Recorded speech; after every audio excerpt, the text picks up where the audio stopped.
October 31st was the final day of the year for the Celtic people of the North. And that day was called the Day of Samhain. And this individual, wal-iyadhu billah, was supposed to be their god of the spirits of the dead, of evil again.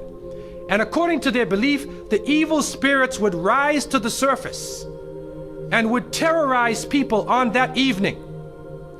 And on that evening, if you did something wrong to a person, they'd come back to get you on that night. So some people would put on a disguise, so you couldn't recognize them on October 31st on that evening, and then they would be safe. Also, they would burn fires.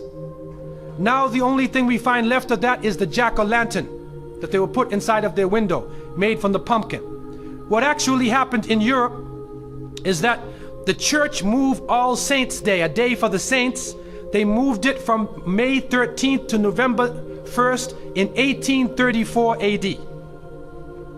And so what they said was that the 31st night is All Hallows Evening. All Hallows Evening, which in America later became known as Halloween. Halloween. And they depict the forces of evil. What is happening now is that the children put on disguises. They dress as little devils, little witches, as goblins, vampires, anything evil, and they go out. And now with the new American way, they do trick-or-treat. And they come to your house asking for food. And some Muslims, they send their little children and they're in little disguises. How are you going to dress and go out there? As little devils, little shayateen. And so to send a Muslim child out to trick-or-treat is a demeaning, lowering thing. You're asking them to beg people for food. Then they're dressed up as a way that they're not. Then when the candies and things come in the bag, how do you know what it is they actually gave you? Is it halal? Most of the candies today are made with gelatin, with glycerin. They're made with pork products. And what is also happening is that there are some evil, wicked-minded people who are attacking children on that night. And there are literally groups of Satanists who are capturing children, sacrificing the child on that evening of Samhain, supposedly to get more spiritual power. It's happening right now. And so from so many angles, Muslims should have nothing to do with Halloween. And it is important for Muslims to have basira, that they should have the insight to look through affairs and do not just blindly follow. The Prophet, peace be upon him, said, you will follow them.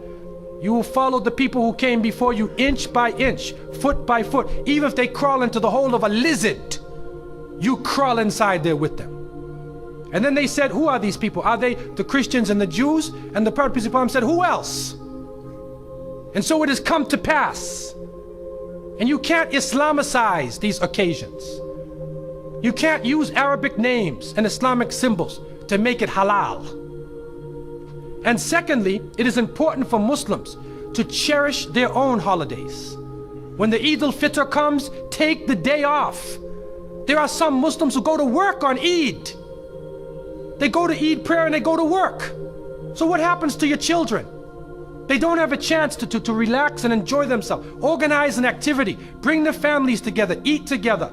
Do things together. Remember Allah subhanahu wa ta'ala together. Make it a happy occasion for them. They will remember their Eids. Eid al-Fitr, Eid al-Adha.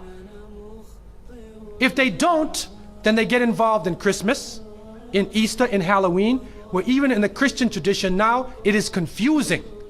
And many of the Christians now, Seventh-day Adventists, Jehovah's Witnesses, and many people are taking a stand. And they're saying we do not want to follow the pagan religion.